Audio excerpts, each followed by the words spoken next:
Alright, it's that time of season again. Let's look back at Chapter 2, Season 4. A very Marvel-filled season. And let's review it. If you do go on to enjoy, like, subscribe with that notification bell on if you are new. No Baby Yoda as always on my season reviews. And let's get started. Oh, I forgot. Do follow my Instagram at maximus456355. And now, let's get started with the Battle Pass. So, this is a very unique Battle Pass.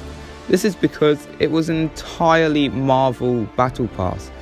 We've never had a Battle Pass like this before in Fortnite. Meaning, this meant we got 7 heroes. Thor, She-Hulk, Storm, Doctor Doom, Mystique, and Iron Man, along with their set of Awakening challenges. But while this was cool, it was also very frustrating as a few of the emotes, gliders, and pickaxes were limited to the skins in the Battle Pass, or according to lore like Mjolnir, of a select few skins. So you can use Mjolnir on like Captain America, I think. Although I don't have Captain America, so I can't test that. But that is according to lore, so it does kind of make sense. But it is a real shame. It wasn't great as people like using emotes and gliders. It could have got higher, but only pulls a 7 out of 10. But we'll come back to that later on for a specific reason. Now, the rest of the Season 4 launch. Doom's Domain replaced Pleasant Park with Dr. Vin Doom being the new boss there with his mythic gauntlets and bomb. The new spawn island of the Helicarrier is really cool and unique as it's not a separate island. It is just a very unique spawn island. We've never had anything that's not an island before. And twin jets land down at the start each time as start robots. And at the time of the season launching, Groot and Silver Surfer mythics. The new lobby is nice and the Battle Pass screen is really cool, as well as the table showing off all the heroes. The Season 4 launch is pretty good, scores an 8 out of 10. 14.10 arrived. It was the first update 2 weeks into the season and we got Stark Industries as well as Galactus drones, known as Gorges. Stark added the Iron Man boss and his repulsors and a Unibeam to the game. It replaced a Frenzy Farm and was overall pretty solid. The Unibeam is probably the most unfair thing to be added to the game this season. The Gorges are pretty unique though. They drop top tier weapons once you defeat them and act as mini bosses throughout the map. And they are the only place you can find the legendary RPGs. So if you wanted to get a rocket launcher, you'd have to defeat a Gorger. But that's not that hard. A solid start to the season with this update, 8 out of 10. Let's move on. 14.20 rolled around 2 weeks later and was a somewhat big update. It included the Wolverine boss that had been waiting to get added and therefore added Wolverine mythic claws to the game, which are really good. The Storm and Thor mythics got rotated into the game, replacing Groot and Silver Surfer.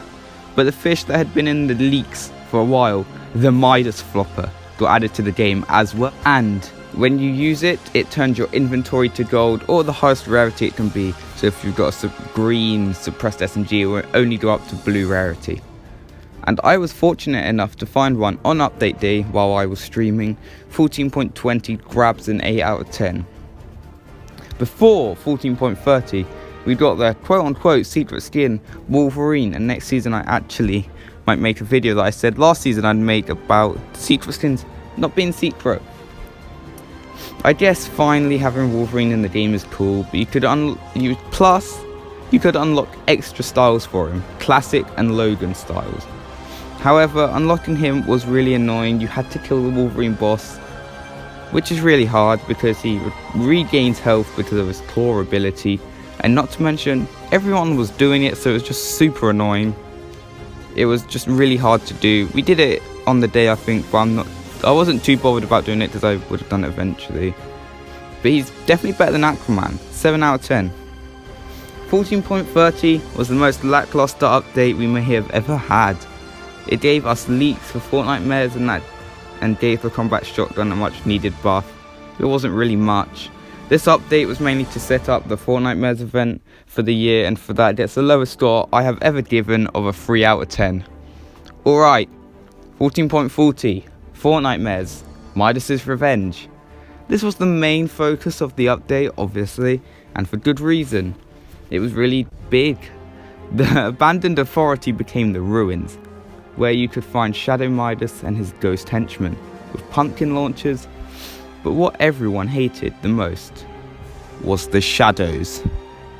Once you died, you respawned as a shadow and joined Midas's shadow army and had a chance at a Nightmare Royale instead of a normal Victory Royale. But they were super annoying.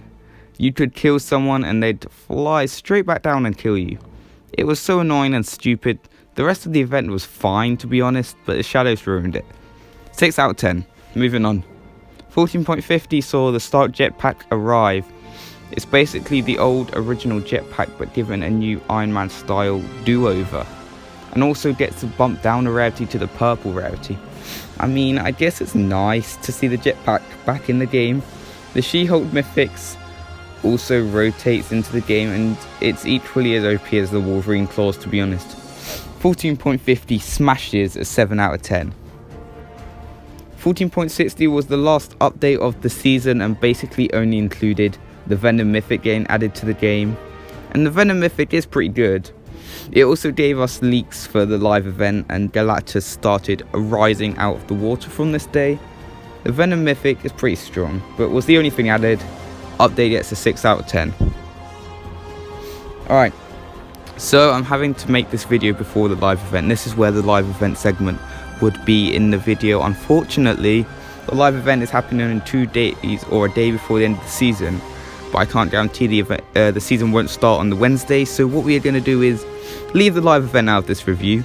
I'll review it in the new season or on the Wednesday after the live event happens, if the new season starts on Thursday, and then put that video in the pinned comment here, hopefully, if I even remember to review it. But so yeah, basically this is where the live event would be. It's not here now, let's move on. So just like last season, I have new additions to the review. The best and worst parts of the season. First, let's start with the worst part, and that is easily Fortnite Mares, and I think everyone can agree on that. Everyone can agree the hype for this event went down the drain, and it was all because of the shadows, to be honest. The whole event was completely ruined by the shadows. They were just super annoying. The rest of Fortnite Mares was fine, but these absolutely ruined it for me, and sadly made the Fortnite Mares event the worst part of Chapter 2 Season 4. And despite its flaws, the best part was the Battle Pass, but bear in mind I'm having to make this review before the Galactus vs Avengers live event, so the live event would probably take the top spot, to be honest. I really like this Battle Pass. I just really like it. Mainly for Iron Man, but that's besides the point. There are other cool skins like Mystique, and her ability is also pretty neat. You turn into the skin you just killed. I know a lot of people like Jennifer Walters as well, and Groot is just a meme skin at this point. There are a lot of good skins in this Battle Pass. I know a lot of the cosmetics are tied to certain skins, which is a shame, of course. But honestly, this Battle Pass was just solid.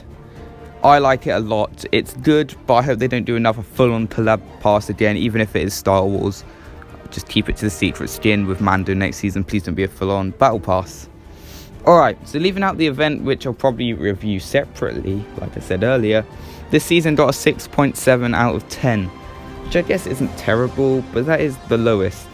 Bear in mind that's without the live event included. If the event gets a 10, it would pull the score up to a 7, which is very respectable in my opinion. It's pretty average for these season reviews. The only one that's got above 7 or 8 and 9.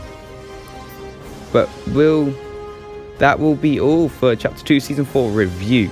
This season was such an average season for me, and I'm not sure the grind for the holo skins was worth it, but I did it anyway. The live event is almost 24 hours away, which is incredible to think about. I can't wait. Don't forget to go subscribe to my second channel, because I will be live streaming it there and then uploading it after, so you don't have to sub if you want, but if you want to see my reaction early and live, go sub. check out my season montage on the card at the end, like the video, subscribe and notifications on, and I'll see you guys in the next one. Peace out.